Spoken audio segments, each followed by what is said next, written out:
ਮੇਰੇ ਦਰਸ਼ਕੋ, ਨਵਾਂ ਪੰਜਾਬ ਚੈਨਲ ਦੇ ਵਿਚਾਰ ਚਰਚਾ ਪ੍ਰੋਗਰਾਮ ਦੇ ਵਿੱਚ ਤੁਹਾਡਾ ਨਿੱਘਾ ਸਵਾਗਤ ਹੈ।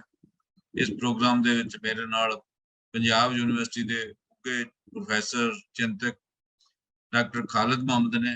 ਉਹਨਾਂ ਨਾਲ ਗੱਲ ਕਰਾਂਗੇ ਦੋ ਤਿੰਨ ਅਹਿਮ ਮਸਲਿਆਂ ਬਾਰੇ। ਇੱਕ ਮਸਲਾ ਅਹਿਮ, ਕੱਲ ਦਾ ਜਦੋਂ ਸੁਖਬੀਰ ਬਾਦਲ ਹੋਣਾ ਨੇ, ਸ਼੍ਰੋਮਣੀ ਅਕਾਲੀ ਦਲ ਦੇ ਪ੍ਰਧਾਨ ਨੇ, ਉਹਨਾਂ ਐਲਾਨ ਕੀਤਾ ਕਿ ਇੱਕ ਪਰਿਵਾਰ ਨੂੰ ਇੱਕ ਹੀ ਟਿਕਟ ਦੇਵਾਂਗੇ, ਜਿਹੜੇ ਪਤਨ ਨੇ ਉਹਨਾਂ ਨੂੰ ਟਿਕਟ ਨਹੀਂ ਦੇਵਾਂਗੇ, ਨੌਜਵਾਨਾਂ ਨੂੰ ਵਿਸ਼ੇਸ਼ ਤਵੱਜੋ ਦੇਵਾਂਗੇ, ਕਈ ਕੁਝ ਉਹਨਾਂ ਐਲਾਨ ਕੀਤਾ ਹੈ। ਤੇ ਕੀ ਇਹ ਮਾਮਲੇ ਲਾਗੂ ਹੋ ਸਕਣਗੇ? ਕੀ ਅਕਾਲੀ ਦਲ ਜਿਹੜਾ ਹੁਣ ਜਦ ਪਿਛਲੇ ਲੰਮੇ ਅਰਸੇ ਤੋਂ ਪਰਿਵਾਰਵਾਦ ਦੀ ਰਾਜਨੀਤੀ ਵੱਲ ਨੂੰ ਵਧਿਆ ਹੋਇਆ, ਕੀ ਉਹਨਾਂ ਐਮਐਲਏ ਜਾਂ ਉਹਨਾਂ ਆਗੂਆਂ ਦੇ ਬੱਚਿਆਂ ਨੂੰ ਟਿਕਟਾਂ ਨਹੀਂ ਮਿਲਣਗੀਆਂ? ਕੀ ਅਕਾਲੀ ਦਲ ਇਹ ਲਾਗੂ ਕਰ ਸਕੇਗਾ? ਕਈ ਸਾਰੇ ਸਵਾਲ ਨੇ। ਕੀ ਇਹਨਾਂ ਫੈਸਲਿਆਂ ਦੇ ਲਾਗੂ ਹੋਣ ਨਾਲ ਅਕਾਲੀ ਦਲ ਦੇ ਕੋਲੋਂ ਜਿਹੜੀ ਜ਼ਮੀਨ ਖੁੱਸ ਚੁੱਕੀ ਹੈ ਉਹ ਦੁਬਾਰਾ ਹਾਸਲ ਹੋ ਸਕੇਗੀ? ਇਹ ਯਤਨ ਨੇ ਕੁਝ ਜਿਹੜੇ ਅਕਾਲੀ ਦਲ ਕਰਨ ਲੱਗਾ। ਇਹਦੇ ਨਾਲ ਹੀ ਕੱਲ ਹੀ ਸ਼੍ਰੋਮਣੀ ਗੁਰਦੁਆਰਾ ਪ੍ਰਬੰਧਕ ਕਮੇਟੀ ਦੇ ਪ੍ਰਧਾਨ ਧਾਮੀ ਸਾਹਿਬ ਨੇ ਐਲਾਨ ਕੀਤਾ ਕਿ ਜਿਹੜੇ ਜੇਲ੍ਹਾਂ 'ਚ ਬੰਦ ਨੇ ਕੁਝ ਆਗੂ, ਉਹਨਾਂ ਨੂੰ ਛਡਾਉਣ ਲਈ ਇੱਕ ਬਕਾਇਦਾ ਮੁਹਿੰਮ ਛੇੜੀ ਜਾਏਗੀ। ਬਕਾਇਦਾ ਜ਼ਿਲ੍ਹਾ ਹੈੱਡਕੁਆਟਰਾਂ ਦੇ ਉੱਪਰ ਕਾਲੇ ਕੱਪੜੇ ਪਾ ਕੇ ਜਿਹੜੇ ਆ ਉਹ ਮੰਗ ਪੱਤਰ ਦਿੱਤੇ ਜਾਣਗੇ, ਧਰਨੇ ਦਿੱਤੇ ਜਾਣਗੇ ਤੇ ਇਸ ਮੁਹਿੰਮ ਨੂੰ ਹੋਰ ਅੱਗੇ ਵਧਾਇਆ ਜਾਏਗਾ। ਤੇ ਪ੍ਰੈਸ ਸਾਹਿਬ, ਪਹਿਲੀ ਅਸੀਂ ਇਸ ਗੱਲ ਵੱਲ ਆਉਂਦੇ ਹਾਂ ਕਿ ਜੋ ਐਲਾਨ ਕੱਲ ਸੁਖਬੀਰ ਬਾਦਲ ਹੋਣਾ ਨੇ ਕੀਤੇ ਆ, ਕੀ ਉਹ ਲਾਗੂ ਹੋ ਸਕਣਗੇ? ਕੀ ਉਹਨਾਂ ਨੇ ਲਾਗੂ ਹੋਣ ਨਾਲ ਅਕਾਲੀ ਦਲ ਦੀ ਜਿਹੜੀ ਜ਼ਮੀਨ ਖੁੱਸੀ ਹੈ, ਜਿਹੜਾ ਪਿਛਲੀ ਵਾਰੀ 15 ਸੀਟਾਂ ਤੇ ਸੀ 3 ਸੀਟਾਂ ਤੇ ਆ ਗਿਆ, ਉਹਦੇ ਚੋਂ 3 ਦੇ ਵਿੱਚ ਵੀ ਰੌਲਾ ਹੈ, 2 ਇੱਕ ਪਾਸੇ ਇੱਕ ਪਾਸੇ ਆ। ਉਹ ਜਿਹੜੇ ਮਾਮਲੇ ਝੁੰਦਾ ਕਮੇਟੀ ਨੇ ਉਠਾਏ ਸੀਗੇ, ਕੀ ਉਹ ਹੱਲ ਹੋ ਸਕਣਗੇ? ਕੀ ਉਹਨਾਂ ਨੂੰ ਲਾਗੂ ਕੀਤਾ ਜਾ ਸਕੇਗਾ? ਇਸ ਤੋਂ ਕੋਈ ਤੁਹਾਨੂੰ ਆਸ ਦੀ ਕਿਰਨ ਜਾਗਦੀ ਹੈ? ਆਸ ਦੀ ਕਿਰਨ ਹੈ ਕੋਈ? ਸਭ ਤੋਂ ਪਹਿਲਾਂ ਤਾਂ ਤੁਹਾਡਾ ਬਹੁਤ ਬਹੁਤ ਧੰਨਵਾਦ ਇਸ ਪ੍ਰੋਗਰਾਮ ਦੇ ਵਿੱਚ ਮੈਨੂੰ ਜੋੜਨ ਵਾਸਤੇ। ਜੰਮੂ ਸਾਹਿਬ, ਗੱਲ ਇਹ ਹੈਗੀ ਹੈ ਕਿ ਅਕਾਲੀ ਦਲ ਦੇ ਵਿੱਚ ਰਿਫਾਰਮਸ ਦੀ ਜਿਹੜੀ ਹੈਗੀ ਹੈ ਮੰਗ ਸਮੇਂ-ਸਮੇਂ ਤੇ ਉੱਠਦੀ ਰਹੀ ਹੈ, ਖਾਸ ਤੌਰ ਪਰ ਪਿਛਲਾ ਇਲੈਕਸ਼ਨ ਹਾਰਨ ਤੋਂ ਬਾਅਦ, ਐਤਕੀ ਦਾ ਇਲੈਕਸ਼ਨ ਹਾਰਨ ਤੋਂ ਬਾਅਦ। ਹਾਂਜੀ, ਤੁਸੀਂ ਝੁੰਦਾ ਕਮੇਟੀ ਦੀ ਰਿਪੋਰਟ ਦਾ ਜ਼ਿਕਰ ਕੀਤਾ ਹੈ, ਉਹਦੇ ਵਿੱਚ ਕਈ ਸੁਝਾਅ ਜਿਹੜੇ ਹੈਗੇ ਦਿੱਤੇ ਗਏ ਆ। ਉਹਦੇ ਵਿੱਚ ਲੀਡਰਸ਼ਿਪ ਚੇਂਜ ਦੀ ਵੀ ਗੱਲ ਕੀਤੀ ਗਈ ਹੈ। ਅਕਾਲੀ ਦਲ ਦੀ ਲੀਡਰਸ਼ਿਪ ਯਾਨੀ ਕਿ ਸੁਖਬੀਰ ਬਾਦਲ ਅੰਡਰ ਪ੍ਰੈਸ਼ਰ ਹੈ ਕਿ ਕਿਸੇ ਤਰੀਕੇ ਦੇ ਨਾਲ ਇੱਕ ਰਿਫਾਰਮਸ ਵਰਗੀ ਗੱਲ ਵੀ ਕੀਤੀ ਜਾਵੇ ਤਾਂ ਆਪਣੀ ਲੀਡਰਸ਼ਿਪ ਵੀ ਆਪਣੇ ਕੋਲ ਹੀ ਰੱਖੀ ਜਾਵੇ।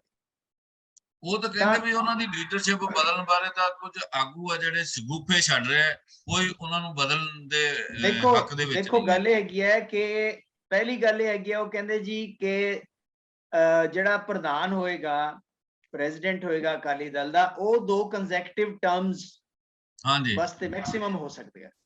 ਤਾਂ ਉਹ ਕੰਸੈਕਟਿਵ ਟਰਮਸ ਹੁਣ ਤੋਂ ਸ਼ੁਰੂ ਹੋਣਗੇ ਜਾਂ ਪਿਛਲੇ ਤੋਂ ਸ਼ੁਰੂ ਹੋਣਗੇ? ਜੇ ਹੁਣ ਤੋਂ ਸ਼ੁਰੂ ਹੋਣਗੇ ਤਾਂ ਮਤਲਬ ਤੁਸੀਂ 10 ਸਾਲ ਤਾਂ ਹੋਰ ਲੈ ਹੀ ਗਏ ਨਾ। ਤੇ ਇਹਨਾਂ ਨੂੰ ਮੇਰੇ ਕੋਲ ਪ੍ਰਧਾਨ ਬਣਿਆ 10 ਸਾਲ ਤੋਂ ਉੱਪਰ ਦਾ ਅਰਸਾ ਹੋ ਚੁੱਕਾ ਹੈ।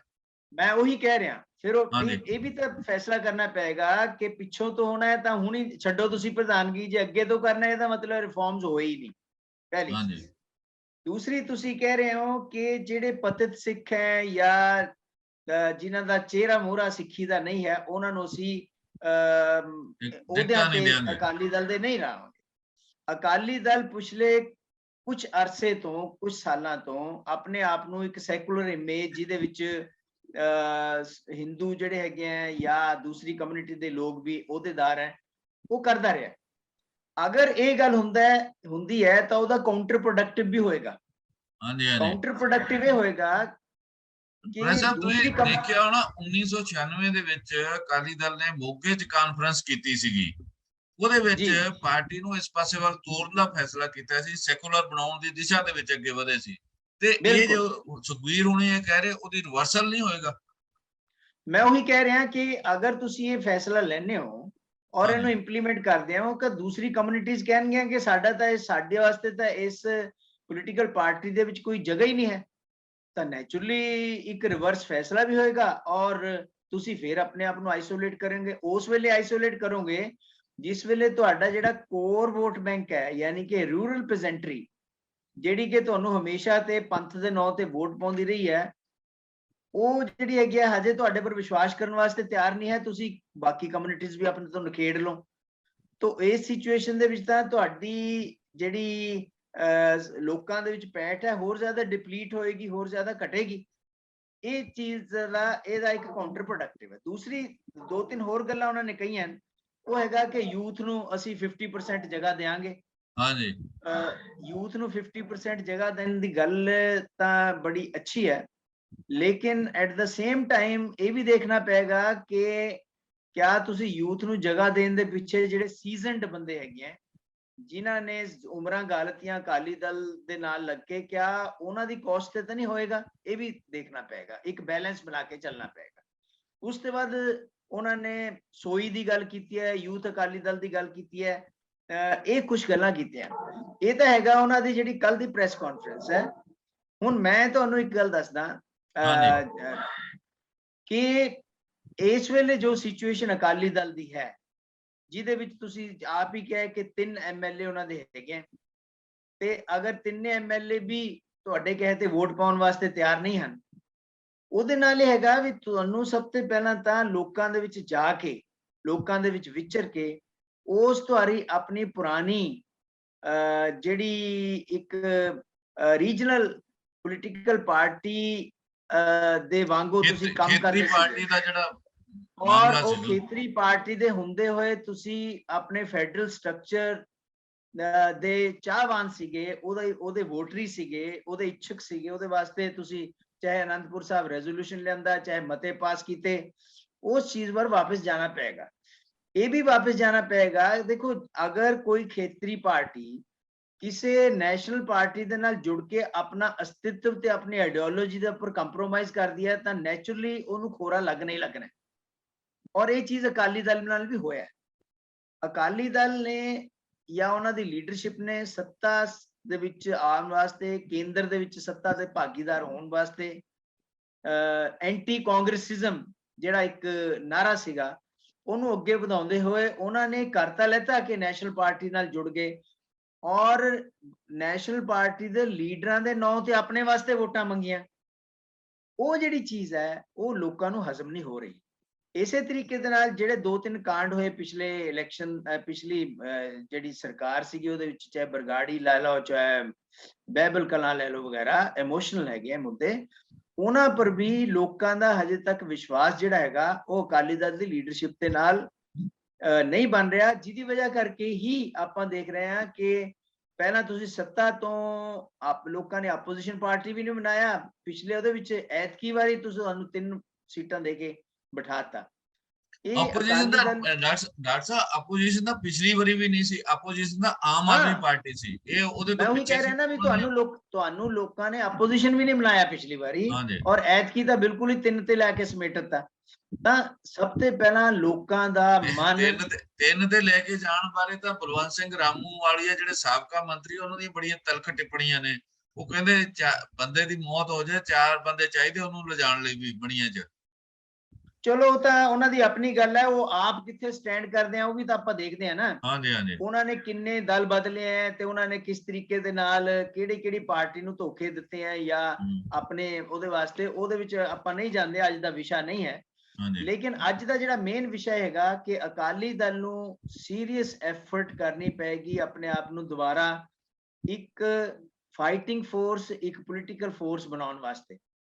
ਇਸ ਵੇਲੇ ਅਕਾਲੀ ਦਲ ਦਾ ਵਰਕਰ ਜਿਹੜਾ ਹੈਗਾ ਉਹ ਕਾਫੀ ਜ਼ਿਆਦਾ ਡਾਊਨ ਹੈ, ਕਾਫੀ ਜ਼ਿਆਦਾ ਪਰੇਸ਼ਾਨ ਵੀ ਹੈ ਕਿ ਉਹ ਅਕਾਲੀ ਦਲ ਜਿਹੜਾ ਇੱਕ ਰਾਜ ਕਰਨ ਵਾਲਾ ਅਕਾਲੀ ਦਲ ਥਾ 1966 ਤੇ ਬਾਅਦ, ਖਾਸ ਤੌਰ ਤੇ ਜਿਸ ਵੇਲੇ ਪੰਜਾਬੀ ਸੂਬਾ ਬਣਿਆ, ਉਸ ਦੇ ਬਾਅਦ ਤੋਂ ਤਾਂ ਅਕਾਲੀ ਦਲ, ਪਹਿਲਾਂ ਤਾਂ ਚਲੋ ਅਕਾਲੀ ਦਲ ਨਹੀਂ ਆਇਆ ਕਿਉਂਕਿ ਵਾਈਡਰ ਪੰਜਾਬ ਸੀਗਾ, ਉਹ ਵੀ ਇੱਕ ਗੇਮ ਪਲਾਨ ਦਾ ਪਾਰਟ ਸੀਗਾ ਜਿਹੜਾ ਆਪਾਂ ਬਣਾਇਆ, ਛੋਟਾ ਪੰਜਾਬ, ਲੇਕਿਨ ਉਹ ਚ ਤੁਸੀਂ ਘੱਟੋ ਘੱਟ ਸੱਤਾ 'ਚ ਤਾਂ ਆਉਂਦੇ ਸੀਗੇ। ਹੁਣ ਉਹ ਵੀ ਖਤਮ ਹੋ ਗਈ।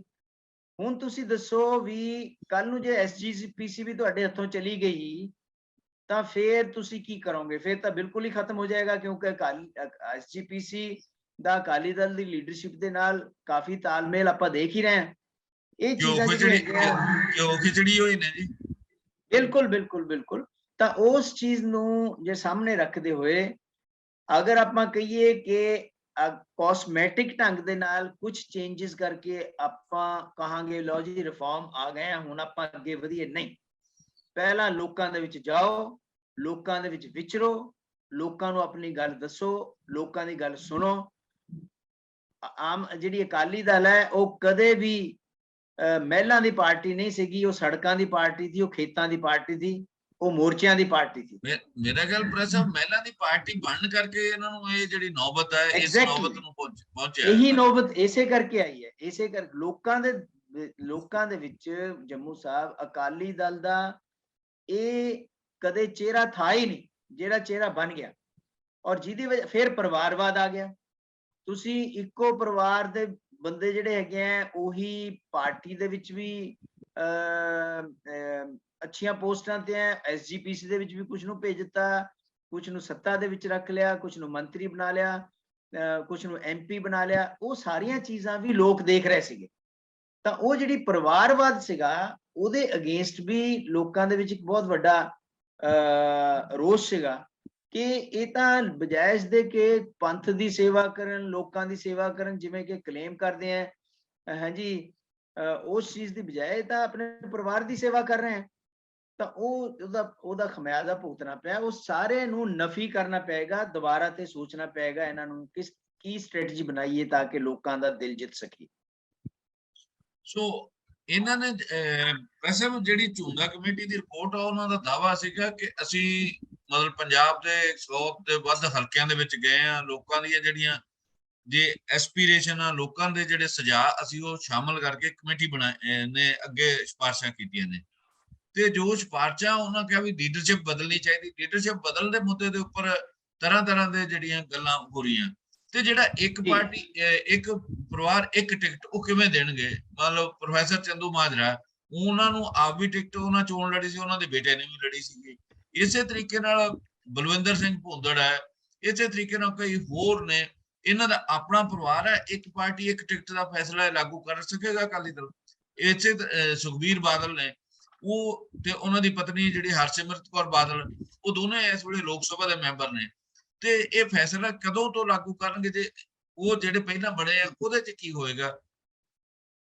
ਦੇਖੋ ਏਦਾਂ ਹੈ ਜੰਮੂ ਸਾਹਿਬ, ਅਗਰ ਤੁਸੀਂ ਧਿਆਨ ਨਾਲ, ਮੈਂ ਜਿਹੜਾ ਪੜ੍ਹਿਆ ਉਹ ਹੈਗਾ ਕਿ ਇੱਕ ਟਿਕਟ, ਇੱਕ ਪਰਿਵਾਰ ਤੇ ਇੱਕ ਇਲੈਕਸ਼ਨ। ਹਾਂਜੀ, ਇਹਦਾ ਮਤਲਬ ਇਹ ਹੈਗਾ ਕਿ ਅਗਰ ਵਿਧਾਨ ਸਭਾ ਦਾ ਇਲੈਕਸ਼ਨ ਹੁੰਦਾ ਹੈ ਤਾਂ ਇੱਕ ਪਰਿਵਾਰ ਨੂੰ ਇੱਕ ਟਿਕਟ ਦਿੱਤੀ ਜਾਏਗੀ। ਠੀਕ ਹੈ। ਔਰ ਜੇ ਲੋਕ ਸਭਾ ਦਾ ਇਲੈਕਸ਼ਨ ਹੁੰਦਾ ਹੈ ਤਾਂ ਇੱਕ ਪਰਿਵਾਰ ਨੂੰ ਇੱਕ ਟਿਕਟ ਦਿੱਤੀ ਜਾਏਗੀ।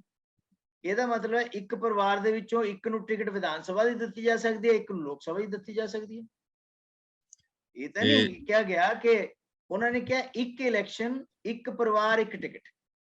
ਵਿਧਾਨ ਸਭਾ 'ਚ ਤੁਸੀਂ ਇੱਕ ਟਿਕਟ ਦੇਤੀ, ਅਗਲੀ ਵਾਰ ਰਾਜ ਸਭਾ ਦਾ ਇਲੈਕਸ਼ਨ ਆਇਆ, ਅਗਰ ਤੁਹਾਡੇ ਕੋਲ ਹੈ ਤੁਸੀਂ ਇਹਦੇ ਤੋਂ ਇੱਕ ਸਵਾਲ ਖੜਾ ਹੁੰਦਾ ਹੈ। ਸੁਖਬੀਰ ਬਾਦਲ ਹੋਣੀ ਤੇ ਹਰਸਿਮਰਤ ਬਾਦਲ ਹੋਣੀ ਦੋਨੇ ਲੋਕ ਸਭਾ ਮੈਂਬਰ ਨੇ ਜੀ, ਤੇ ਸੁਖਬੀਰ ਬਾਦਲ ਹੋਣਾ ਫਿਰ ਜਿਹੜੀ ਵਿਧਾਨ ਸਭਾ ਦੇ ਵਿੱਚ ਚੋਣ ਲੜੀ, ਵੱਖਰੀ ਗੱਲ ਉਹ ਹਾਰ ਗਏ, ਵੱਡੇ ਬਾਦਲ ਸਾਹਿਬ ਵੀ ਹਾਰ ਗਏ। ਕੀ ਅੱਗੇ ਨੂੰ ਮਤਲਬ ਸੁਖਬੀਰ ਬਾਦਲ ਲੋਕ ਸਭਾ ਦੀ ਚੋਣ ਨਹੀਂ ਲੜਨਗੇ ਜੇ ਵਿਧਾਨ ਸਭਾ ਦੀ ਲੜਨੀ ਹੋਏਗੀ? ਕੀ ਹੋਏਗਾ, ਕੀ ਸੋਚਦੇ ਤੁਸੀਂ ਇਹਦੇ ਤੇ? ਦੇਖੋ ਉਹਦਾ ਮਤਲਬ ਇਹ ਹੈਗਾ ਕਿ ਇੱਕ ਅਗਰ ਸੁਖਬੀਰ ਬਾਦਲ ਵਿਧਾਨ ਸਭਾ ਦੀ ਚੋਣ ਨਹੀਂ ਚੋਣ ਲੜਦੇ ਆ, ਉਹ ਪੰਜਾਬ ਦੀ ਪੋਲਿਟਿਕਸ ਦੇ ਵਿੱਚ ਐਕਟਿਵ ਰਹਿਣਾ ਚਾਹੁੰਦੇ ਆ, ਉਹਦੀਆਂ ਲੋਕ ਸਭਾ ਦੀਆਂ ਟਿਕਟਾਂ ਬਚਣਗੀਆਂ ਤਾਂ ਵਾਈਫ ਨੂੰ ਤੇ ਟਿਕਟ ਦੇ ਦਿਓ। ਨਹੀਂ, ਇੱਕ ਇਲੈਕਸ਼ਨ ਦੇ ਵਿੱਚ ਇਹੀ ਹੋਊਗਾ ਨਾ। ਇਹਦਾ ਮਤਲਬ ਜਾਂ ਤਾਂ ਇਹ ਹੈਗਾ ਵੀ ਤੁਸੀਂ ਕੋਈ ਵੀ, ਚਾਹੇ ਵਿਧਾਨ ਸਭਾ ਹੋਵੇ ਚਾਹੇ ਲੋਕ ਸਭਾ ਹੋਵੇ, ਇੱਕ ਪਰਿਵਾਰ ਦਾ ਇੱਕੋ ਹੀ ਮੈਂਬਰ ਰਹੇਗਾ। ਅਗਰ ਤਾਂ ਇਹ ਗੱਲ ਹੋਵੇ ਤਾਂ ਫਿਰ ਤਾਂ ਠੀਕ ਹੈ। ਅਗਰ ਤੁਸੀਂ ਇੱਕ ਪਰਿਵਾਰ ਇੱਕ ਇਲੈਕਸ਼ਨ ਤੇ ਇੱਕ ਟਿਕਟ ਦੀ ਗੱਲ ਕਰਦੇ ਹੋ ਤਾਂ ਇਹਦਾ ਮਤਲਬ ਚੋਰ ਮੋਰੀ ਆਪਾਂ ਰੱਖ ਰਹੇ ਹਾਂ, ਉਹ ਚੀਜ਼ ਨਹੀਂ ਹੋਏਗੀ। ਦੂਸਰੀ ਗੱਲ ਇਹ ਹੈਗੀ ਹੈ, ਜਿਵੇਂ ਤੁਸੀਂ ਕਿਹਾ, ਇਸ ਚੀਜ਼ ਨੂੰ ਲਾਗੂ ਕਰਨਾ ਬੜਾ ਔਖਾ ਹੁੰਦਾ, ਕਿਉਂਕਿ ਜਿਹੜੇ ਲੀਡਰ ਹੁੰਦੇ ਆ ਆਪਣੀ ਕੰਸਟੀਚੁਐਂਸੀਜ਼ ਨੂੰ ਨਰਚਰ ਕਰਦੇ ਆ। ਉੱਥੇ DSP ਮੇਰਾ ਹੋਵੇ, ਉੱਥੇ BDO ਮੇਰਾ ਹੋਵੇ, ਉੱਥੇ DDPO ਮੇਰੀ ਪਸੰਦ ਦਾ ਹੋਵੇ, ਉੱਥੋਂ ਲੋਕਾਂ ਦੇ ਕੰਮ ਕਰਵਾਉਣੇ ਆ ਤਾਂ ਕਿ ਅੱਗੇ ਨੂੰ ਇਲੈਕਸ਼ਨ ਲੜਨੇ।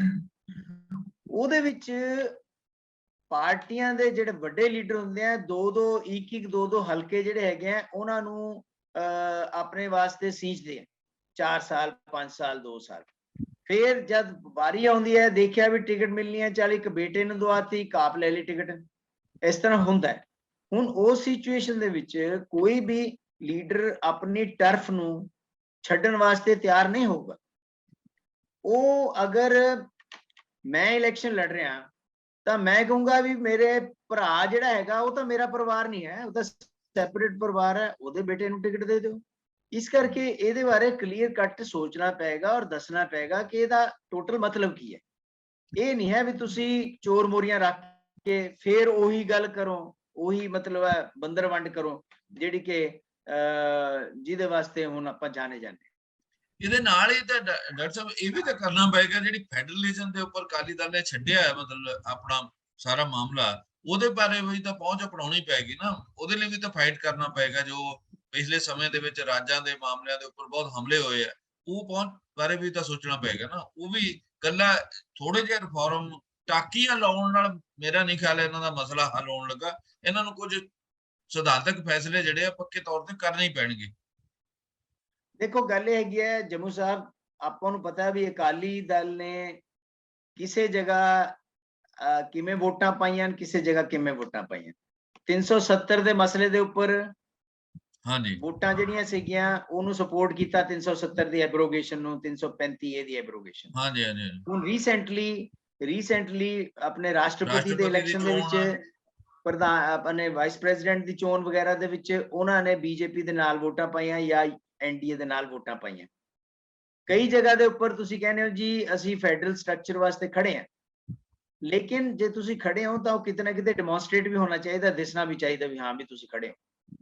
ਸਿਰਫ ਕਹਿਣ ਨਾਲ ਨਹੀਂ ਹੁੰਦਾ। ਤੁਹਾਡੀ ਕਥਨੀ ਤੇ ਕਰਨੀ ਅਗਰ ਸੇਮ ਹੈ ਤਾਂ ਫਿਰ ਤਾਂ ਲੋਕ ਵਿਸ਼ਵਾਸ ਕਰਨਗੇ।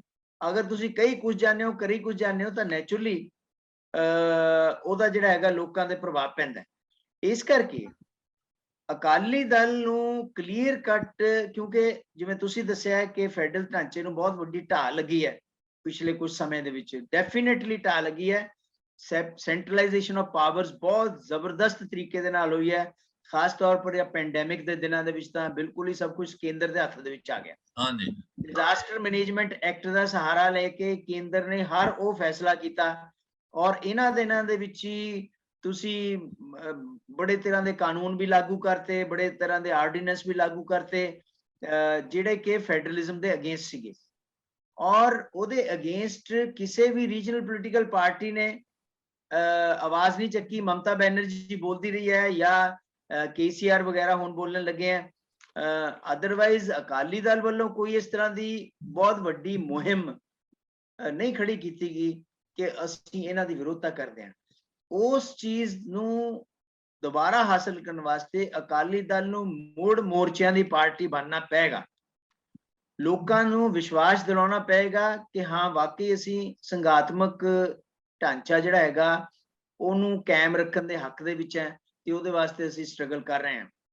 ਅਗਰ ਨਹੀਂ ਤਾਂ ਫਿਰ ਠੀਕ ਹੈ, ਤੁਸੀਂ ਵੋਟਾਂ ਪਾਈ ਚਲੋ, ਚਾਹੇ ਉਹ ਕਿਸੇ ਵੀ ਵਜ੍ਹਾ ਕਰਕੇ ਪਾਓ, ਲੇਕਿਨ ਇਹ ਹੈਗਾ ਉਹਦੇ ਵਿੱਚੋਂ ਇਹ ਨਹੀਂ ਸਿੱਧ ਹੁੰਦਾ ਕਿ ਤੁਸੀਂ ਫੈਡਰਲਿਜ਼ਮ ਦੇ ਹੱਕ ਦੇ ਵਿੱਚੋਂ ਤੁਸੀਂ ਵਾਕਈ ਸੈਂਟਰ ਗਵਰਨਮੈਂਟ ਦਾ ਪਾਰਟ ਬਣ ਕੇ ਉਹਨਾਂ ਫੈਸਲਿਆਂ ਦਾ ਤੁਸੀਂ ਹਿੱਸਾ ਬਣਦੇ ਹੋ ਜਿਹੜੇ ਫੈਸਲੇ ਫੈਡਰਲ ਢਾਂਚੇ ਦੇ ਖਿਲਾਫ ਹੈ। ਤੁਸੀਂ 3 ਕਾਨੂੰਨ, ਖੇਤੀ ਕਾਨੂੰਨਾਂ ਦੀ ਐਗਜ਼ਾਮਪਲ ਲੈ ਲਓ। ਜਿਸ ਵੇਲੇ ਖੇਤੀ ਕਾਨੂੰਨ ਬਣੇ, ਲਾਗੂ ਹੋ ਗਏ, ਉਸ ਵੇਲੇ ਤੱਕ ਅਸੀਂ ਨਾਲ ਹਾਂ। ਬਾਅਦ ਦੇ ਵਿੱਚ ਜਦ ਦੇਖਿਆ ਲੋਕਾਂ ਵੱਲੋਂ ਵਿਰੋਧਤਾ ਬਹੁਤ ਜ਼ਿਆਦਾ ਹੈ ਤਾਂ ਅਸੀਂ ਪਾਸੇ ਹੋ ਗਏ। ਉਹ ਚੀਜ਼ ਨਹੀਂ ਚੱਲਣੀ। ਤੁਹਾਨੂੰ ਪੂਰੇ ਸਾਫ਼ ਸੁਥਰੇ ਢੰਗ ਦੇ ਨਾਲ ਅੱਗੇ ਆਉਣਾ ਪਏਗਾ ਇਸ ਇਸ਼ੂ ਦੇ ਉੱਪਰ, ਕਿਉਂਕਿ ਅਕਾਲੀ ਦਲ ਖੜਾ ਹੀ ਇਸ ਬਹੁਤ ਵੱਡੇ ਇਸ਼ੂ ਦੇ ਉੱਪਰ ਸੀਗਾ, ਫੈਡਰਲਿਜ਼ਮ ਦੇ। ਫੈਡਰਲ ਸਟੇਟ ਉਹ ਜਦ ਤੁਸੀਂ ਉਹੀ ਇਸ਼ੂ ਗਾਇਬ ਕਰਤਾ ਆਪਣੇ ਮੇਨ ਕੋਰ ਏਜੰਡੇ ਦੇ ਵਿੱਚੋਂ, ਬਾਕੀ ਤਾਂ ਇਹੀ ਆ ਕਿ ਐਜੂਕੇਸ਼ਨ ਦਾ ਭਲਾ ਕਰਾਂਗੇ, ਹੈਲਥ ਦਾ ਕਰਾਂਗੇ, ਉਹ ਤਾਂ ਸਾਰੇ ਕਹਿੰਦੇ ਆ। ਤੁਹਾਡੀ ਵਿਲੱਖਣਤਾ ਕੀ ਹੈ? ਤੁਹਾਡੀ ਵਿਲੱਖਣਤਾ ਐਜ਼ ਇੱਕ ਖੇਤਰੀ ਪਾਰਟੀ ਹੋਣ ਦੇ ਨਾਤੇ ਇਹ ਸੀਗੀ, ਉਹ ਤੁਸੀਂ ਆਪਣੀ ਗਾਇਬ ਕਰਤੀ। ਸੋ ਡਾਕਟਰ ਸਾਹਿਬ ਇਸ ਦੇ ਨਾਲ ਹੀ ਵੈਸੇ ਤਾਂ ਵਿਸ਼ਾ ਬਹੁਤ ਵੱਡਾ ਹੈ, ਇਹਦੇ ਤੇ ਕਾਫੀ ਚਰਚਾ ਹੋਰ ਵੀ ਹੋ ਸਕਦੀ ਹੈ, ਪਰ ਅਸੀਂ ਇਸ ਦੇ ਨਾਲ ਹੀ ਇੱਕ ਹੋਰ ਮਾਮਲਾ ਜਿਹੜਾ ਕੱਲ ਜਿਹੜਾ ਆਪਣੇ ਸ਼੍ਰੋਮਣੀ ਗੁਰਦੁਆਰਾ ਪ੍ਰਬੰਧਕ ਕਮੇਟੀ ਦੇ ਪ੍ਰਧਾਨ ਨੇ ਹਰਜੀਤ ਸਿੰਘ ਧਾਮੀ ਹੋਣਾ ਨੇ ਜਿਹੜਾ ਕੀਤਾ ਹੈ, ਉਹਨਾਂ ਨੇ ਬਕਾਇਦਾ ਪ੍ਰੈਸ ਕਾਨਫਰੰਸ ਕੀਤੀ ਹੈ, ਉਹਦੇ 'ਚ ਕਿਹਾ ਕਿ ਅਸੀਂ ਜਿਹੜਾ ਬੰਦੀ ਸਿੱਖਾਂ ਦੀ ਰਿਹਾਈ ਲਈ ਜਿਹੜਾ ਇੱਕ ਮੁਹਿੰਮ ਜਿਹੜੀ ਆ ਉਹ ਵਿੱਢ ਰਹੇ ਆ। ਉਹਨਾਂ ਕਿਹਾ ਵੀ ਨਹੀਂ ਸੁਣਵਾਈ ਹੋਈ, ਬੜੇ ਸਾਲ ਹੋ ਗਏ, ਜਿਹੜੇ ਆਪਣੀਆਂ ਸਜ਼ਾਵਾਂ ਪੂਰੀਆਂ ਕਰ ਚੁੱਕੇ ਉਹਨਾਂ ਨੂੰ ਛੱਡਿਆ ਜਾਣਾ ਚਾਹੀਦਾ। ਉਹਦੇ ਵਿੱਚ ਉਹਨਾਂ ਨੇ ਵਕੀਲਾਂ ਦੀਆਂ, ਸਾਬਕਾ ਜੱਜਾਂ ਦੀਆਂ, ਹੋਰ ਬਹੁਤ ਸਾਰੇ ਲੋਕਾਂ ਦੀਆਂ ਜਿਹੜੀਆਂ ਸੇਵਾਵਾਂ ਲੈਣ ਦਾ ਫੈਸਲਾ ਕੀਤਾ। ਤੁਸੀਂ ਕੀ ਸਮਝਦੇ ਹੋ ਉਹਨਾਂ ਦੇ ਇਸ ਫੈਸਲੇ ਨਾਲ, ਕਾਲੇ ਕੱਪੜੇ ਪਾ ਕੇ ਮੰਗ ਪੱਤਰ ਦੇਣ ਨਾਲ, ਅੰਦੋਲਨ ਛੇੜਨ ਨਾਲ ਉਹਨਾਂ ਦੀ ਰਿਹਾਈ ਹੋ ਸਕੇਗੀ, ਜਾਂ ਕੋਈ ਹੋਰ ਮੈਥਡ ਵਰਤਣਾ ਪਏਗਾ, ਕੋਈ ਹੋਰ ਢੰਗ ਤਰੀਕਾ ਵਰਤਣਾ ਪਏਗਾ ਕਿ ਇਹਦੇ ਲਈ ਅਦਾਲਤਾਂ 'ਚ ਜਾਣ, ਸੁਪਰੀਮ ਕੋਰਟ 'ਚ ਜਾਣ, ਕੋਈ ਰਿਟ ਪਟੀਸ਼ਨ ਪਾਉਣ? ਤੁਸੀਂ ਕੀ ਸਮਝਦੇ ਹੋ ਕੀ ਕਰ? ਦੇਖੋ ਮੈਂ ਇਹਦੇ ਵਿੱਚ ਦੋ ਬੜੇ ਇੰਪੋਰਟੈਂਟ ਇਸ਼ੂਜ਼ ਨਿਕਲਦੇ ਆ। ਹਾਂਜੀ ਇੱਕ ਤਾਂ ਹੈਗਾ ਡਿਮਾਂਡ ਇਹ ਕਹੀ ਗਈ ਹੈ ਕਿ ਜਿਹੜੇ ਬੰਦੀ ਸਿੰਘ ਹੈ ਹਾਂਜੀ ਉਹਨਾਂ ਨੇ ਕਿਉਂਕਿ ਦਹਾਕੇ ਜੇਲ੍ਹਾਂ ਦੇ ਵਿੱਚ ਗੁਜ਼ਾਰਤੇ ਹੈ, ਹਾਂਜੀ ਇਸ ਕਰਕੇ ਉਹਨਾਂ ਨੂੰ ਰਿਹਾ ਕੀਤਾ ਜਾਵੇ। ਹੁਣ ਰਿਹਾ ਕਰਨ ਦੇ ਬਾਰੇ ਜਿਹੜਾ ਕਾਨੂੰਨ ਹੈ ਉਹ ਇਹ ਕਹਿੰਦਾ ਹੈ ਕਿ ਜਿਸ ਬੰਦੇ ਨੇ ਪਾਰਟਿਕੂਲਰ ਟਾਈਮ ਜਿਹੜਾ ਹੈਗਾ ਜੇਲ੍ਹ ਦੇ ਵਿੱਚ ਗੁਜ਼ਾਰ ਲਿਆ ਹੈ ਔਰ ਉਹਦਾ ਕੰਡਕਟ ਸਹੀ ਹੈ, ਤਾਂ ਰਿਹਾਈ ਵਾਸਤੇ ਉਹ ਅਪੀਲ ਕਰ ਸਕਦਾ ਹੈ। ਬਿਲਕੁਲ। ਤਾਂ ਉਸ ਤੋਂ ਬਾਅਦ ਰਿਹਾਈ ਦੀ ਅਪੀਲ ਨੂੰ ਸਟੇਟ ਗਵਰਨਮੈਂਟ ਨੇ ਦੇਖਣਾ। ਸਟੇਟ ਗਵਰਨਮੈਂਟ ਜਿਹੜੀ ਹੈਗੀ ਆ ਉਹ ਇਸ ਇਹਦੇ ਵਿੱਚ ਦਿੱਲੀ ਸਰਕਾਰ ਹੈ ਮੇਰਾ ਖਿਆਲ ਹੈ, ਕਿਉਂਕਿ ਤਿਹਾੜ ਜੇਲ੍ਹ ਦੇ ਵਿੱਚ ਹੈ ਕੁਝ। ਹਾਂਜੀ ਤਿਹਾੜ ਜੇਲ੍ਹ 'ਚ ਕੁਝ, ਇੱਕ ਅੱਧੇ 'ਚ ਰਾਜਸਥਾਨ ਵੀ ਹੈ, ਕੁਝ ਕਰਨਾਟਕਾ ਵੀ ਹੈ। ਰਾਜਸਥਾਨ ਦੇ ਵਿੱਚ ਹੈ। ਹਾਂ, ਤਾਂ ਉਹਨਾਂ ਸਟੇਟਾਂ ਨੇ ਦੇਖਣਾ ਹੈਗਾ। ਪਹਿਲੇ ਤਾਂ ਗੱਲ ਇਹ ਹੈਗਾ ਵੀ ਇਹਨੂੰ ਇਨੀਸ਼ੀਏਟ ਕੌਣ ਕਰੇਗਾ। ਕਿਆ ਇਹਨਾਂ ਦੇ ਵਿੱਚੋਂ ਅਪੀਲ ਜਾਏਗੀ ਜਿਹੜੇ ਬੰਦੇ ਜੇਲ੍ਹਾਂ ਦੇ ਵਿੱਚ ਹੈ? ਕਿਆ ਅਪੀਲ ਗਈ ਹੋਈ ਹੈ?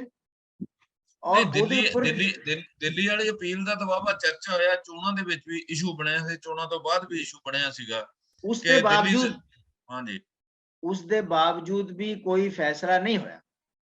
ਹਾਂਜੀ ਹੁਣ ਦੂਸਰੇ ਪਾਸੇ ਆਪਾਂ ਐਗਜ਼ਾਮਪਲ ਲੈਨੇ ਆ ਬਿਲਕੀਸ ਬਾਨੋ ਕੇਸ ਦੀ। ਨਹੀਂ ਇਹ ਵੀ ਹੋਇਆ, ਫੈਸਲਾ ਕਰਨਾ ਜਿਹਨੇ ਕਰਨਾ ਸੀਗਾ ਸਤਿੰਦਰ ਜੈਨ ਸੀਗੇ, ਉਹ ਵੀ ਜੇਲ੍ਹ 'ਚ ਚਲੇ ਗਏ। ਨਹੀਂ ਉਹ ਦੇਖੋ ਗੱਲ ਇਹ ਹੈ ਵੀ ਸਤਿੰਦਰ ਜੈਨ ਜੇਲ੍ਹ ਚਲੇ ਗਏ, ਲੇਕਿਨ ਇਹ ਵੀ ਇਹ ਤਾਂ ਸਰਕਾਰ ਨੇ ਫੈਸਲਾ ਕਰਨਾ ਹੁੰਦਾ। ਸਰਕਾਰ ਦੇ ਵਿੱਚ ਇੱਕ ਕਮੇਟੀ ਅਗਰ ਉਹਦੇ ਵਿੱਚ ਇੱਕ ਬੰਦਾ ਜੇਲ੍ਹ ਚਲਾ ਗਿਆ, ਤੁਸੀਂ ਦੂਸਰਾ ਬੰਦਾ ਨੋਮੀਨੇਟ ਕਰਕੇ ਤੁਸੀਂ ਫੈਸਲਾ ਕਰ ਸਕਦੇ ਹੋ, ਲੇਕਿਨ ਅਗਰ ਕਰਨਾ ਚਾਹੋ ਤਾਂ। ਹੁਣ ਆਪਾਂ ਬਿਲਕੀਸ ਬਾਨੋ ਕੇਸ ਦੀ ਗੱਲ ਕਰਦੇ ਹਾਂ, ਜਹਾਂ 14 ਸਾਲ ਹੋਏ, ਉਹਨਾਂ ਨੇ ਅਪੀਲਾਂ ਕਰਤੀਆਂ ਸੁਪਰੀਮ ਕੋਰਟ 'ਚ। ਸੁਪਰੀਮ ਕੋਰਟ ਨੇ ਕਿਹਾ ਜੀ ਜਾ ਕੇ ਦੇਖੋ, ਇੰਨੇ ਘਿਨੌਣੇ ਜੁਰਮ ਦੇ ਵਿੱਚ, ਹਾਂਜੀ ਜਿਹਦੇ ਨਾਲੋਂ ਵੱਡਾ ਘਿਨੌਣਾ ਜੁਰਮ ਹੋ ਹੀ ਨਹੀਂ ਸਕਦਾ, ਉਹਦੇ ਵਿੱਚ ਉਹਨਾਂ ਨੂੰ ਕਹਿਤਾ ਵੀ ਜਾਓ ਘਰ ਨੂੰ, ਔਰ ਉਹਦੇ ਪਰ ਉਹਨਾਂ ਨੇ ਮਿਠਾਈਆਂ ਵੰਡਤੀਆਂ ਕਿ ਜਿਵੇਂ ਕਿ ਉਹ ਜੰਗ ਸਵਾਗਤ ਕੀਤਾ ਗਿਆ ਉਹਨਾਂ ਦਾ। ਮਤਲਬ ਜਦੋਂ ਕਿ ਜਿੰਨਾ ਘਿਨੌਣਾ ਜੁਰਮ ਹੋਇਆ ਸੀਗਾ, ਜਿਹਨੂੰ ਲੈ ਕੇ ਅੱਜ ਵੀ ਪ੍ਰੋਟੈਸਟ ਦੇਸ਼ ਦੇ ਵੱਖ-ਵੱਖ ਹਿੱਸਿਆਂ 'ਚ ਹੋ ਰਿਹਾ ਹੈ। ਚੰਡੀਗੜ੍ਹ 'ਚ ਪਿਛਲੇ ਦਿਨ ਪ੍ਰੋਟੈਸਟ ਹੋਇਆ ਸੀਗਾ, ਤੇ ਹੁਣ ਸੁਪਰੀਮ ਕੋਰਟ ਨੇ ਦੁਬਾਰਾ ਟੇਕ ਅਪ ਕੀਤਾ। ਦੇਖਦੇ ਹਾਂ ਅਗਲੇ ਦਿਨਾਂ 'ਚ ਇਸ ਮੁੱਦੇ ਤੇ ਕੀ ਵਾਪਰਦਾ, ਕੀ ਹੁੰਦਾ। ਲੇਕਿਨ ਇਹ ਹੈਗਾ ਵੀ ਇਹ ਦੇਖੋ ਵੀ ਉੱਥੇ ਦੀ ਸਟੇਟ ਗਵਰਨਮੈਂਟ ਨੇ ਝੱਟ ਫੈਸਲਾ ਕੀਤਾ, ਚਾਹੇ ਉਹ ਫੈਸਲਾ ਪੋਲੀਟੀਕਲੀ ਮੋਟੀਵੇਟ ਹੈ, ਔਰ ਇਹੀ ਨਹੀਂ ਡਿਫੈਂਡ ਵੀ ਕੀਤਾ ਗਿਆ ਉਹਨੂੰ ਫੈਸਲੇ ਨੂੰ। ਹਾਂਜੀ ਹਾਂਜੀ ਕਿ ਜੋ ਪਾਰਟਿਕੂਲਰ ਕਾਸਟ ਦੇ ਬੰਦੇ ਆ, ਇਸ ਕਰਕੇ ਉਹਨਾਂ ਦਾ ਕੰਡਕਟ ਹੀ ਬਹੁਤ ਵਧੀਆ ਹੁੰਦਾ, ਉਹ ਤਾਂ ਮਾੜੇ ਹੋ ਹੀ ਨਹੀਂ ਸਕਦੇ। ਹਾਲਾਂਕਿ ਅਦਾਲਤਾਂ ਨੇ, ਅਦਾਲਤ ਜਿਹੜਾ ਫੈਸਲਾ ਕਰਦੀ ਆ ਬੇਸਿਸ ਆਫ ਐਵੀਡੈਂਸ ਕਰਦੀ ਹੈ। ਉਹ ਫੈਸਲਾ ਸੀਬੀਆਈ ਦੀਆਂ ਉੱਥੇ 4 ਸ਼ੀਟਾਂ ਹੋਈਆਂ, ਸਾਰਾ ਕੁਝ ਹੋਇਆ, ਇਸ ਫੈਸਲਾ ਹੋਇਆ, ਲੇਕਿਨ ਉਸ ਦੇ ਬਾਅਦ ਵੀ ਇਹ ਕਿਹਾ ਜਾਂਦਾ ਕਿ ਨਹੀਂ ਜਦੋਂ ਬਹੁਤ ਵਧੀਆ ਬੰਦੇ ਆ ਕਿਉਂਕਿ ਪਾਰਟਿਕੂਲਰ ਕਾਸਟ ਨੂੰ ਬਿਲੋਂਗ ਕਰਦੇ ਆ। ਇਹੀ ਚੀਜ਼ ਜਿਹੜੀ ਹੈਗੀ ਹੈ ਇੱਥੇ ਜਿਹੜਾ ਹੈਗਾ, ਇਹ ਜਿਹੜੇ ਤਕਰੀਬਨ 10-12 ਬੰਦੇ ਐਸੇ ਹੈ ਜਿਹੜੇ ਕਿ ਕਾਫੀ ਸਾਲਾਂ ਤੋਂ, ਮੈਂ 9 ਤਾਂ ਨਹੀਂ ਲਾਉਂਗਾ ਕਿਉਂਕਿ ਕੋਈ ਮਿਸ ਵੀ ਹੋ ਸਕਦਾ, ਲੇਕਿਨ ਇਹ ਵੀ ਇਹ ਜਿਹੜੇ ਬੰਦੇ ਹੈਗੇ ਆ ਇਹਨਾਂ ਬਾਰੇ ਕੁਛ ਨਾ ਕੁਛ ਫੈਸਲਾ ਤਾਂ ਹੋਣਾ ਚਾਹੀਦਾ।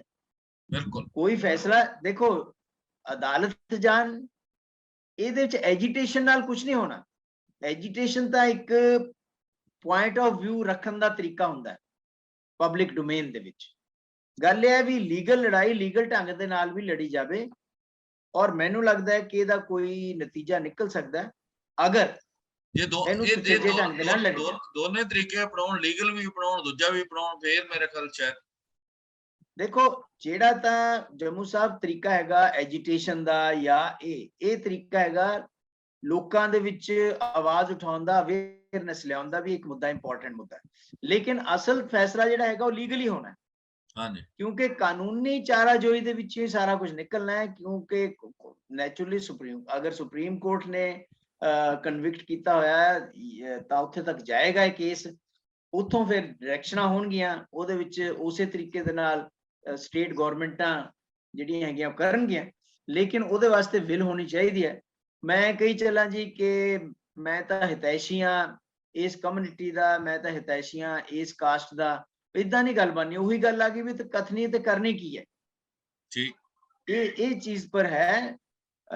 अगर कोई ऐसा व्यक्ति है जिन्हें के 30 साल हो गए जेल ਦੇ ਵਿੱਚ, 25 ਸਾਲ ਹੋ ਗਏ ਜੇਲ੍ਹ ਦੇ ਵਿੱਚ, ਉਹਦੇ ਵਿੱਚ ਬਚਿਆ ਕੀ ਹੈ 25 ਸਾਲ ਬਾਅਦ ਅਗਰ ਆਪਾਂ ਦੇਖੀਏ ਹਾਂਜੀ ਤਾਂ ਉਹਦੇ ਬਾਰੇ ਫੈਸਲਾ ਜਿਹੜਾ ਹੈਗਾ ਉਹ ਸਰਕਾਰਾਂ ਨੂੰ ਕਰ ਲੈਣਾ ਚਾਹੀਦਾ। ਔਰ ਜੁਡੀਸ਼ਰੀ, ਕਿਉਂਕਿ ਸਾਡਾ ਡੈਮੋਕ੍ਰੈਟਿਕ ਕੰਟਰੀ ਹੈ, ਰੂਲ ਆਫ ਲਾਅ ਹੈ, ਇੱਕ ਸੰਵਿਧਾਨ ਹੈ ਤੇ ਹਰ ਤਰ੍ਹਾਂ ਦੇ ਪ੍ਰੋਸੀਜਰ ਦੇ ਕੋਡ ਬਣੇ ਹੋਏ ਆ, ਉਹਨਾਂ ਦਾ ਸਹਾਰਾ ਲੈ ਕੇ ਅਦਾਲਤਾਂ ਤੱਕ ਰਸਾਈ ਕਰਨੀ ਚਾਹੀਦੀ ਹੈ। ਸੋ ਡਾਕਟਰ ਸਾਹਿਬ ਤੁਹਾਡਾ ਇਸ ਸ਼ੋਅ ਦੇ ਵਿੱਚ ਸ਼ਾਮਲ ਹੋਣ ਲਈ ਬਹੁਤ ਬਹੁਤ ਸ਼ੁਕਰੀਆ। ਦੇਖਦੇ ਹਾਂ ਦੋਨਾਂ ਮਸਲਿਆਂ ਤੇ ਅੱਗੇ ਗੱਲ ਕਿਵੇਂ ਤੁਰੇਗੀ। ਧੰਨਵਾਦ। ਇੱਥੇ ਹੀ ਦਰਸ਼ਕਾਂ ਕੋਲੋਂ ਵੀ ਆਗਿਆ ਲੈਣੇ। ਬਹੁਤ ਬਹੁਤ ਧੰਨਵਾਦ। ਧੰਨਵਾਦ ਜੀ, ਬਹੁਤ ਬਹੁਤ।